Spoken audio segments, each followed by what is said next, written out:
சீமான் திருமாவளவன் போன்றவர்கள் வாக்கு பிச்சை எடுக்கிறது. அவங்க வழியில எங்களுக்கு அரசியல் பண்ண தெரியும், ஆனால் வாக்கு பிச்சை எடுக்க முடியாது. அண்ணாமலை நாங்களாவது பிச்சை எடுக்கிறோம், நீங்க பிச்சை எடுக்கிறீங்க. ஒரு கேள்வி தானே, வெளிப்படையா பேசுவோம். எனக்கு இஸ்லாமிய மக்கள் ஓட்டு போட்டிருக்காங்கன்னு நீங்க நினைக்கிறீங்களா? அல்லாவுக்கு பொதுவாக நான் பேசுறேன்னு வச்சுக்கிறீங்களா? போடல.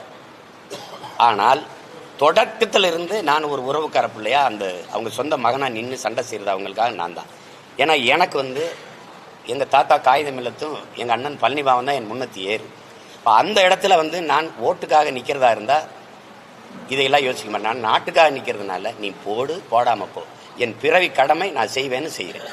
அப்படி சண்டை போடும்போது நீங்க ஓட்டு பிச்சை எடுக்கிறதுனா, தம்பி அண்ணாமலைகிட்ட நான் அன்பா கேட்கிறேன், இஸ்லாமியர்களை எதிர்ப்பதை தவிர உங்க ஆள் மனதில் நீங்க கை வச்சு பேசுங்க. உங்க கட்சிக்கு அதாவது RSS இயக்கத்துக்கு இஸ்லாமிய மக்களை எதிர்ப்பதை தவிர ஒரு கொள்கை கோட்பாடு இருக்குன்னு நீங்க சொல்லுங்க.